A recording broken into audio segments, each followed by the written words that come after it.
আটা ময়দা সুজি কিংবা চাউলের গুঁড়ো ছাড়াও যে পিঠা বানানো যায়, এই রেসিপি না দেখলে আপনি কিছুতেই বিশ্বাস করবেন না। একদম ভিন্নধর্মী, একদম ইউনিক, রাজকীয় ওই পিঠা একবার বানালে প্রতিদিন বানাতে ইচ্ছা করবে। শীতের এই শেষ লগ্নে আপনার ঘরে থাকা ইনগ্রেডিয়েন্টই তৈরি হবে নরম, মোলায়েম, তুলতুলে, রসে টইটুম্বুর এই দুর্দান্ত স্বাদের পিঠা, যা মুখে দেবার সাথে সাথেই স্বর্গীয় এক স্বাদে মিলিয়ে যাবে আপনার মুখে চোখের পলকেই। এটা এমন এক পিঠা, প্রথম কামড়ে মুখ বলবে ওয়াও, দ্বিতীয় কামড়ে মন বলবে আরেকটি দাও, আর তৃতীয় কামড় দিতেই দেখবেন প্লেট খালি। তাই আমি গ্যারান্টি দিয়ে বলছি, এইভাবে এই ভেরি স্পেশাল পিঠা আপনি আগে কখনো বানাননি। এই দারুণ রেসিপি মিস করতে না চাইলে পুরো ভিডিওটির সাথে থাকুন, কারণ দি ফ্রেশ ফ্লেভারের আজকের আয়োজন ক্ষীর মালাই পুলি পিঠা। আসসালামু আলাইকুম, আমি মোহাম্মদ ফেরদৌস রহমান আছি আপনাদের সাথে, আর আপনারা আছেন দি ফ্রেশ ফ্লেভারে। Welcome to my channel. খিরসা আর মালাইয়ের যুগলবন্দিতে তৈরি এই রেসিপি, তাই প্রথমে বানাবো খিরসা। আর তার জন্য একটি বাটিতে 2 টেবিল চামচ পরিমাণ পোলাও রান্নাতে আমরা যে চালটি ব্যবহার করি সেটি নেব। তবে আপনারা চাইলে ভাত রান্নার চাউল কিংবা আতপ চাউল দিয়েও এটা করতে পারবেন। তবে চিনি গুঁড়া চাউল কিংবা গোবিন্দভোগ চাউল দিয়ে এই ক্ষীরটি তৈরি করলে ক্ষীরের টেস্ট এবং স্মেল একটু বাড়বে। এবার সামান্য কুসুম গরম পানি দিয়ে 20 থেকে 30 মিনিটের মতো এই চাউলটি ভিজিয়ে রাখবো। এতে করে এই চাউল দিয়ে আমরা যে বেটারটি তৈরি করব সেটা খুব দ্রুত ব্লেন্ড হবে এবং একই সাথে স্মুথ হবে। নারকেল ছাড়া পিঠা আর লবণ ছাড়া তেল একই কথা, তাই নারকেলের মাথা ফাটিয়ে এর বডি থেকে 2 টেবিল চামচ পরিমাণ কোরানো নারকেল নেব। এবার রসুই ঘরের কাজ। চুলোতে প্যান বসিয়ে 500 গ্রাম বা হাফ কেজি পরিমাণ গরুর একদম খাঁটি দুধ প্যানে ঢেলে নেব। আর এই হাফ কেজি দুধকে শুকিয়ে অর্ধেক করে নেব। দুধ রান্না হতে থাকুক, আসুন এই সুযোগে চাউলের গোসল শেষ হলো কিনা দেখে আসি। মোটামুটি 30 মিনিটের মধ্যে এই চালগুলো পানি খেয়ে ঢোল হয়েছে। অবশিষ্ট পানি ঝরিয়ে একটি ব্লেন্ডার জারে ঢেলে ভালো করে ব্লেন্ড করে নেব। অতিরিক্ত পানি দেবার কোনো দরকার নেই। চাউল যতটুকু পানি শোষণ করেছে তাতেই এটা পারফেক্টলি ব্লেন্ড হবে। এই তো চাউলের বেটার একদম রেডি। ওইদিকে চুলোতে দুধের কি অবস্থা হলো চলুন একটু দেখে আসি। দুধ ফুলে ফেপে উঠেছে। এই দুধ যাতে আবার প্যানের তলাতে আটকে না যায় তার জন্য একটি স্প্যাচুলা দিয়ে মাঝে মাঝে নেড়ে চেড়ে দেব। ক্ষীর তৈরির জন্য এই দুধের মিশ্রণকে অনেকটাই ঘন করতে হবে, তাই চুলোর আঁচ মিডিয়াম টু হাইতে রেখে এই 500 গ্রাম দুধকে 250 গ্রামে নিয়ে আসতে হবে। গরুর দুধকে আরো বেশি ঘন করতে এই পর্যায়ে দিয়ে দেব 1 টেবিল চামচ পরিমাণ পাউডার দুধ। আর পাউডার দুধ দেওয়ার সাথে সাথেই ভালো করে নাড়তে হবে, তা না হলে এই পাউডার দুধ আবার দলা বেঁধে যেতে পারে।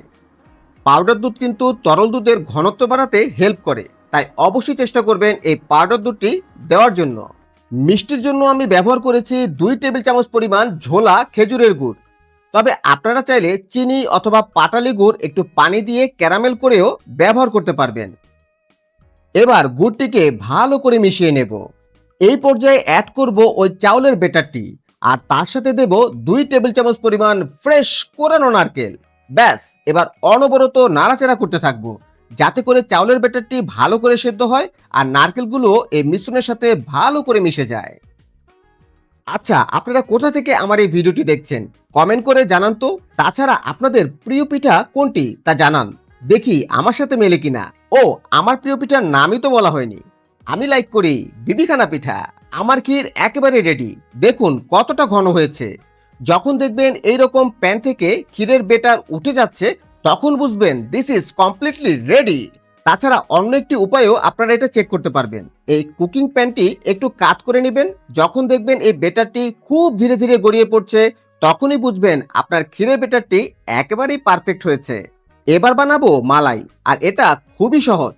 প্যানে 250 গ্রাম পরিমাণ গরুর দুধ নিয়েছি, আর তার সাথে মুখ ফাটিয়ে দিয়ে দেব 2টি এলাচ। এবার নেড়েচেড়ে একটু ফুটিয়ে নেব। এই মালাইটি কিন্তু খুব বেশি ঘন করা যাবে না, জাস্ট একটি বলক আসলেই তৈরি হয়ে যাবে। মালাইয়ের মিষ্টির জন্য দিয়ে দেব 2 টেবিল চামচ পরিমাণ চিনি, আর তার সাথে দেব 2 টেবিল চামচ পরিমাণ পাউডার দুধ। এবার 1 থেকে 2 মিনিট নেড়ে চেড়ে নেব, জাস্ট চিনি গলে যাওয়া পর্যন্ত অপেক্ষা, এই আর কি। আমার এই মালাই একদম রেডি। এবার এই মালাইকে একটি বাটিতে তুলে নেব। জি হ্যাঁ, ঠিকই দেখেছেন, এই পাউরুটি দিয়ে তৈরি হবে আজকের এই পিঠা। এইরকম 8 থেকে 10 পিস পাউরুটির চারদিকের শক্ত অংশগুলো চাকু দিয়ে কেটে নেব। তারপর এই মাঝের নরম পাউরুটিকে রুটি বানানোর বেলুনি দিয়ে পাতলা করে বেলে নেব। এর থিকনেসটি হবে ঠিক এই রকম। কি ঠিকঠাক বুঝতে পেরেছেন তো? এবার ক্ষীরের বেটার থেকে একটি স্পুন দিয়ে পরিমাণ মতো ক্ষীর এই রুটির মাঝে দিয়ে মাঝ বরাবর ভাঁজ করে ঠিক এইভাবে চারদিকের অংশ হাতের আঙ্গুল দিয়ে চেপে চেপে এর মুখ বন্ধ করে দেব। এবার চাকুর সাহায্যে সাইডগুলো কেটে চন্দ্রপুলির শেপ দিয়ে দেব, ঠিক এই রকম। আর ঠিক এই একই নিয়মে বাকি সকল পাউরুটিগুলো দিয়ে এই চন্দ্রপুলিগুলো তৈরি করে নেব। এবার একটি প্লেটে এই পুলি পিঠাগুলো একে একে সাজিয়ে নেব। আর ওই যে মালাই তৈরি করে নিয়েছি সেগুলোর ওই পুলি পিঠার উপরে ছড়িয়ে দেব।